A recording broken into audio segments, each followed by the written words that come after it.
UPSCसाठी current affairs start करतो आहे आपण 27 ऑक्टोबर 2024. त्यातील पहिली न्यूज आहे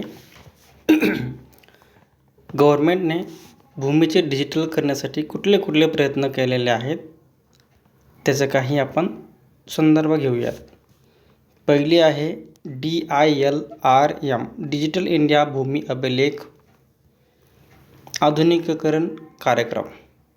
सेकंड आहे ULPIN, यामध्ये आपल्या भूखंडाची विशिष्ट ओळख संख्या किंवा रजिस्ट्रेशन करून आपला एक नंबर दिला जातो, ते यामध्ये आहे. तिसरा आहे national generic document registration system आणि चौथी आहे स्वामित्व योजना. अशा 4 योजना आहेत ज्या भूमीचे डिजिटलीकरण करण्यासाठी गव्हर्मेंट प्रयत्न करते. नेक्स्ट न्यूज आहे डिजी फ्रेमवर्क. हा फ्रेमवर्क 4 देशांनी मिळून तयार केलेला आहे. तो US, जापान, साऊथ कोरिया आणि इंडिया. डिजी फ्रेमवर्कचा उद्देश आहे भारतात डिजिटल इन्फ्रास्ट्रक्चर तयार करणे. त्यात सहभागी देश US, जापान, साऊथ कोरिया आणि इंडिया या 4 देशांचा मिळून भारतात डिजिटल इन्फ्रास्ट्रक्चर तयार करणे, त्यासंबंधित नवीन तंत्रज्ञान उभा करणे आणि IoTचा वापर करणे. नेक्स्ट न्यूज आहे सायन्स संबंधित. सिमेटिक सेल एडिटिंग हा एक जिनोम एडिटिंगचा प्रकार आहे. यामध्ये मुख्यत्वे करून फक्त शरीरातील त्वचा, रक्त आणि मांसपेशीमध्ये बदल केला जातो.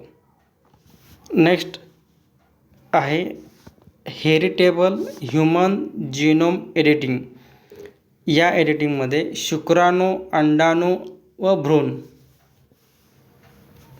यामध्ये परिवर्तन केलं जातं. त्यातून नवीन भ्रूण किंवा अर्भक तयार करण्याचा प्रयत्न केला जातो. नेक्स्ट न्यूज आहे बायोल्युमिनोसिन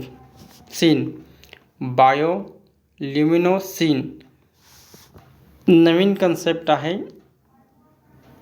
ही यामध्ये समुद्र जीवांमधील काही प्राण्यांमध्ये प्रकाश उत्सर्जन करण्याचे गुण असते. हे प्रकाशाचे उत्सर्जन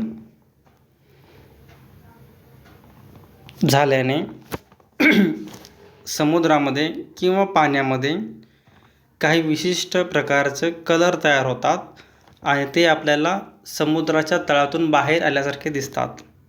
मुख्यत्वे करून त्यामध्ये कलर हा ब्ल्यू असतो किंवा पराबैंगनी असतो. या प्रकाशाचे अवशेषण झाल्यामुळे ते कलर तयार होतात. अशा प्रकारे 27 ऑक्टोबरची करंट अफेअर्स आपले समाप्त झालेले आहेत. धन्यवाद.